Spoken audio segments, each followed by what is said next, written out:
So, how do you all feel? Wonderful. Good. Yes, you said 59 years? Yeah, 59 years.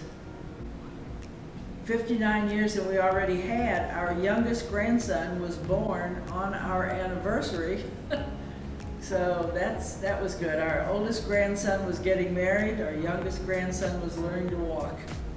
So How about that? that's a big, and there are 10 grandchildren altogether, so Yeah. it's great.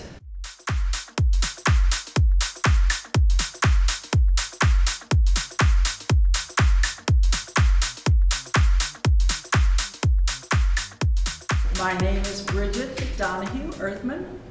My name is Thomas Philip Earthman.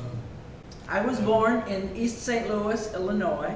I met Tom in St. Louis as a college student. And I was born on January 28th, 1936 in Houston, Texas. My grandfather, they came from Taylor, Texas. And they started a funeral business in Taylor in 1889. And then after moving to Houston, they started up a funeral home in Houston, which was the funeral home at 2420 Fannin Street. My father was not going to be a funeral director. He graduated from Rice Academy, he was an architect, and so this is what he really wanted to do. But when the Depression came and there were no jobs, the people still had to die, so he just took up the family business at that particular time. My mother, he met her somehow up in Dallas. I don't know exactly. I can't remember what it was all about. But anyway, they met and fell in love, and they got married. They loved each other very much. They worked together every day in the funeral home. His father was warm, open, smart, funny, supportive. His mother was loving, smart, very businesslike, very opinionated, very religious. They both were. She was a little judgmental and very clever. They both loved dancing, dominoes, and the funeral business. They were strict, very conservative Catholics. As I said, I attended grade school at Sacred Heart School, which is in downtown Houston. Tom and Jim earned money by milking the cows. Jim's job was to get the cows in and to put feed in the trough, which he did. And Tom's job was to clean the cows' udders and clean the machine and hook them up together and do the milking. And so with the money that he earned, he bought a red doodlebug, which it was a little motor scooter that he wanted desperately, and so his parents did not want him to buy it, but he saved enough to buy it. And then as soon as he got it, took it apart so that he could figure out how it worked, and got it put back together again. So that was a good ending. Family traditions, he said Christmas, the huge Christmas parties. The first time I was at a Christmas party of the Earthmans, I guess it was in 1962, because we married in 62, there were so many presents. The grand piano was in the corner, and you could hardly see the piano. There were so many presents. I couldn't believe it. And it has kind of stayed that way.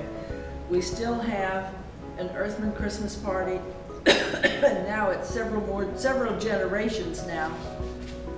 His older brother Jim is a great-grandfather of a few children, so we still get together once a year. Now, of course, we don't have it at somebody's home. We have it at the Cadillac Bar. As a matter of fact, it's where we've had it the last few years, and it's been very successful. I'm a real big reader. I always was that way.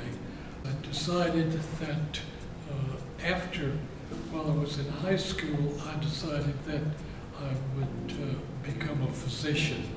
I took the appropriate pre-med courses, and then I was later taken into the medical school of my choice. And at that particular time, I was ready to get out of Houston, and so I picked a school that was in St. Louis. We began dating the summer between our sophomore and junior year. He was in medical school, I was in undergraduate school. And we married a week after graduation. Bill was killed in a car wreck. He had been going to Georgetown University, and it was before seatbelts. And they were in a car wreck, and his neck was broken. It was very depressing when his brother Bill died. Bill died about 2 weeks before we married, and about 2 weeks. And so we said, well, we'll just have a wedding reception, a wedding ceremony, and that'll be it. But his parents said no, absolutely go on, because that wedding was in East St. Louis in Illinois.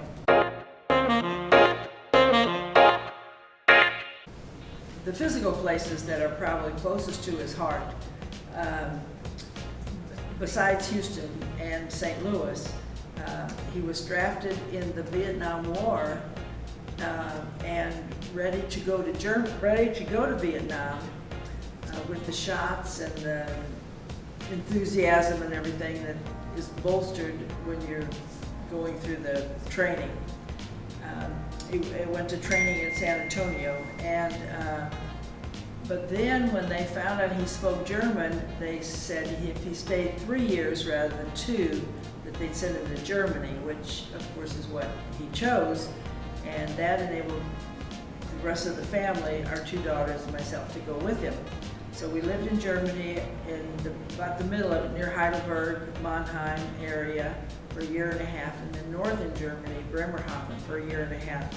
Because he is a history buff, especially World War I and II, we went every place. It was Europe. His friend said it was the Earthman triad: cheap gas, Europe, and cheap babysitting. So we got to go every place. Anyways, we did, and to the Holocaust place. I mean, we just went every place, and we could get in the car and go to France for the weekends, things like that. It was a glorious experience. And another place is Huntsville, Texas. Well, then we lived in Berkeley for 3 years, and he had a practice there on Telegraph Avenue. Then we moved back to Houston after Vietnam and after the Vietnam War, and then lived in Colorado, Denver for a year, and then Berkeley for 3 years, and then moved back to Houston. And we bought a place about 20 miles northwest of Huntsville, Texas, that put a log cabin on it. He did. It was a prefab log cabin. He didn't have to build it, and but he cleared a lot of it. Had a little lake on it, a pond, a tank for cows. We had cows, horses. It was just wonderful. He went there nearly every weekend that he was off, and with the 2 boys, and Freddie, our other son by another mother. Freddie would go. Our adopted son. He would kind of babysit the 2 little boys, and so that went on for many years. And Freddie still visits here. And then the other place was Galveston, Texas, down at Tiki Island. He enjoyed Galveston as a young boy and still enjoys it, going down there, and we sit out and look at the bay, the boats and all going by. So it's a wonderful life. We did not know how we would like living in a high-rise. It is fabulous. We are enjoying being on one floor. We are enjoying having someone cook for you, clean for you. Many new friends. And many, many new friends. And some old friends. We have some old friends that live here also. So we're very happy about that. Tom's brother lives here, and some old friends. Old friends, even meaning 50 years old. We've been friends.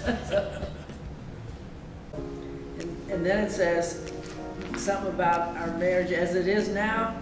He keeps saying, "What would I do without you?" And I keep telling him he could hire somebody for $40 an hour. And that's, but they wouldn't know all the history. That's right.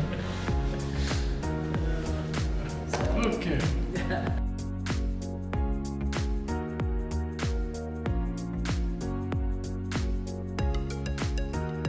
One piece of advice you give to younger people: don't take yourself so seriously, and one day at a time.